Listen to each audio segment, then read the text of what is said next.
পাকিস্তানের আকাশসীমা বন্ধে বিপদে ভারত, বাড়বে বিমান ভাড়া। পাকিস্তানের আকাশসীমা বন্ধ থাকায় বিপদে পড়েছে ভারত। বিশ্লেষকরা মনে করছেন দেশটির এয়ার ইন্ডিয়া ও ইন্ডিগোর টিকিটের খরচ বেড়ে যাবে।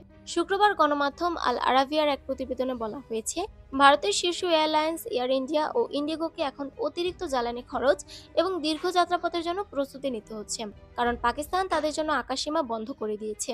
বিমান সংস্থা দুটি জানিয়েছে, বিশেষ করে যুক্তরাষ্ট্র, ইউরোপ এবং মধ্যপ্রাচ্যের গন্তব্যের ফ্লাইটগুলোকে বিকল্প দীর্ঘপথ ব্যবহার করতে হবে। বিশ্লেষকদের মতে, আকাশে দীর্ঘপথে উড়ান পরিচালনার কারণে বিমান সংস্থাগুলোর টিকিটের দাম বাড়াতে পারে, বিশেষত আন্তর্জাতিক রুটে এই ভাড়া বৃদ্ধির সম্ভাবনা অনেক। পাকিস্তানের এই আকাশসীমা নিষেধাজ্ঞা ভারতীয় বিমান শিল্পের জন্য সর্বশেষ একটি বড় সমস্যা, যেখানে সম্প্রসারণ পরিকল্পনাগুলো ইতিমধ্যে বোয়িং ও এয়ারবাসের বিমান সরবরাহ বিলম্বের কারণে জটিল হয়ে পড়েছে। একটি এয়ারলাইনের মোট পরিচালন ব্যয়ের প্রায় 30% জ্বালানি ও তেলের খরচ। একজন ভারতীয় পাইলট রয়টার্সকে বলেছেন, এই পদক্ষেপ সময়সূচিতে বিশৃঙ্খলা তৈরি করবে এবং বিমান চলাচল সংক্রান্ত নিয়ম অনুযায়ী ফ্লাইট আওয়ার হিসাব নতুন করে করতে হবে।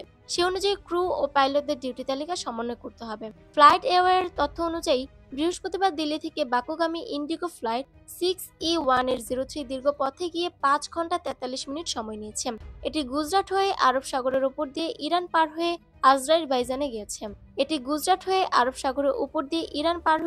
আজারবাইজানে গেছে। অথচ বুধবার একই ফ্লাইট পাকিস্তান আকাশসীমা ব্যবহার করে যেতে সময় নিয়েছিল 5 ঘন্টা।